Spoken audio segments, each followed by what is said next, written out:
We have heard a lot of grass-to-grace stories, especially when it comes to royal love.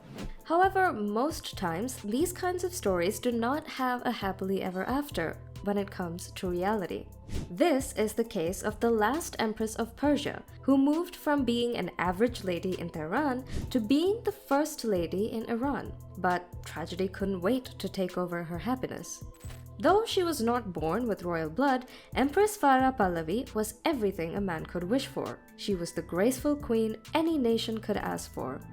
However, for some reason, even after showing her dedication to improving the social, humanitarian, and artistic sectors of the nation, she was forced, no, more like threatened, to flee her country, her land, her people, with her family, after a revolution started.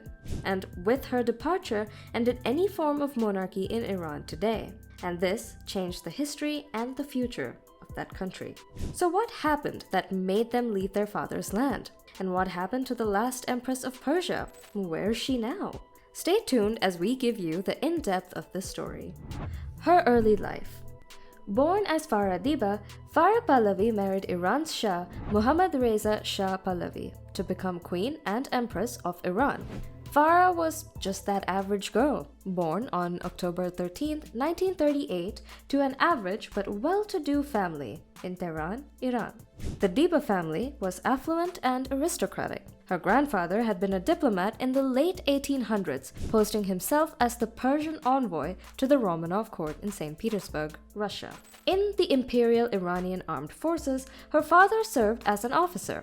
But once the father passed away, the family experienced financial hardship, which made them change their luxurious lifestyle to middle-class standard. Now, admittedly, Iran was a fairly progressive state in the 1950s when it came to women's rights and education. Before attending the Lycée Razi, she received her education at the French Jeanne d'Arc School till the age of 16. The girl attended the Paris-based École Spéciale d'Architecture to study architecture as well. She was a basketball team captain and an athlete in her younger years. Iranian Shah Muhammad Reza Pahlavi met with Iranian students who were receiving free education abroad during his frequent travels in those days. The Shah met with students at the Iranian embassy in Paris during his 1959 visit. The student Farah Diba, aged 21 at the time, was also one of the group.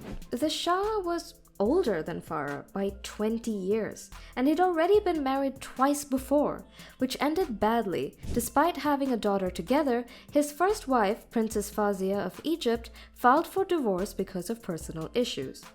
His second marriage did not last long also. The nation needed male successors, but Queen Soraya, the second wife, was unable to bear children, and they were forced to divorce. So in 1959, 40-year-old Shah Muhammad Reza Pahlavi sought a new wife. It goes without saying that to bear heirs, his chosen wife had to be youthful and in good health. Farah was ideal for this part. Not only was she from a decent family, but she was also gorgeous and intelligent. The student and the Iranian Shah fell in love quite soon. She went back to Tehran in the summer of 1959. A few months later, that same year, the two had a luxurious wedding that had the world press talking for weeks. The bride looked stylish in a gown created by Yves Saint Laurent, who was a designer for the Dior brand at the time. The wedding tiara, which weighed 2 kilograms and had 325 diamonds, was ordered from renowned US jeweler Harry Winston. The groom wore the conventional military outfit of a royal leader. Finally, a year after the wedding, the Shah's long-awaited blessing came to fulfillment. The new Iranian queen gave birth to a son, Prince Reza Pahlavi. Princess Farnaz Pahlavi was born 2 years later. Then, Prince Ali Reza Pahlavi, the second boy, showed up. Princess Leila Pahlavi was born in March 1970, marking the couple's fourth child. Farah is well known for her philanthropic activities as queen, especially in the areas of women's rights and education. She was a major proponent of modernity and cultural advancement in Iran as well. She supported 24 organizations related to education, health, and culture, in addition to her humanitarian activities. The Queen made a major financial contribution to the Tehran Museum of Contemporary Art. She has been instrumental in the museum's acquisition of a huge collection as well. In 1967, the Shah declared himself Emperor, or King of Kings, and his wife the Empress. The couple had an opulent coronation ceremony at the Tehran Palace, and the Shah named his wife regent in case he passed away or became incapacitated before the crown prince turned 21. This was a very unusual appointment of a woman as regent in the Muslim monarchy. In 1971, the imperial family threw a 2,500-year celebration of the Persian Empire, which was attended by the world's elite. However, the Iranian people's unhappiness grew under the Shah's rule because of political persecution, economic disparity, and the belief that Westernization came at the expense of Iranian customs and culture. Numerous groups, including religious leaders, intellectuals, and students, opposed the Shah's policies, which included his dictatorial rule and the infamous Savak intelligence agency. These protests were widespread. In his early years as Shah, Mohammad Reza Pahlavi advocated for the White Revolution, a modernization and reform movement. The goals of this early 1960s reform initiative were to modernize Iran's land reform, education system, economy, and women's rights. Initiatives like land redistribution, literacy promotion, and giving women greater rights, including the ability to vote, were among them. Western development patterns have affected the Shah's modernizing ambitions. Iran was to become a more industrialized, secular, and westernized nation under his leadership. To modernize Iran and weaken the influence of the country's established elites, he carried out several political, social, and economic changes.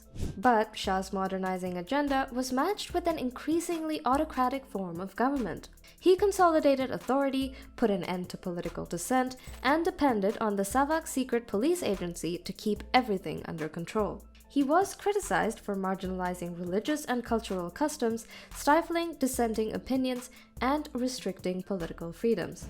In response to mounting dissatisfaction and anti-Shah protests, the Iranian Revolution got underway in late 1978 and resulted in the Shah's administration being overthrown in early 1979. Ayatollah Ruhollah Khomeini, the future supreme leader of Iran, spearheaded the revolution. A swift regression occurred in the women's rights movement. Farokh Parsa, a female Iranian minister of education, was murdered by firing squad, and wearing the headscarf became mandatory. It then became that many of the privileges women had been accorded were taken away. Recalling the revolution, Farah admitted, "It was very sad and very hard. We couldn't understand why our people were going in this direction when Iran was doing so much and moving forward." After months of strikes and violent protests, Pahlavi and her husband left Iran in January 1979. She lived the remainder of her life grieving and living in exile. Ayatollah Khomeini returned from his exile in France to lead the Islamic Revolution shortly after she fled, and he established an Islamic Republic that is still under fire today for its harsh laws and grave violation of human rights. 18 months after leaving her own country, Pahlavi's husband passed away in Egypt from cancer. Her youngest daughter, 33-year-old Leila, passed away in London from an overdose in 2001, approximately 20 years later. After struggling with despair for a while, her youngest son, Ali Reza, took his own life at the age of 44, 11 years later. I've had a very interesting life, very hard and very beautiful at the same time, she said in her online chat. The Iranian ladies were also commended by Farah, who currently divides her time between Paris and Maryland, America, pointing out that they were the only group that stood up against the revolution. She urged Iran's women, some of whom have demonstrated against the government's requirement that women wear the headscarf, to preserve and to believe that their country will rise from her ashes. In an area where women have traditionally maintained a low profile, the Empress was quite visible, traveling to various locations and engaging with people related to her interests in art, culture, and education. She was also featured on numerous magazine covers across the globe. For Farah, who is now 84 years old, the change of power did not deter her determination to help push human rights. And that is it for now.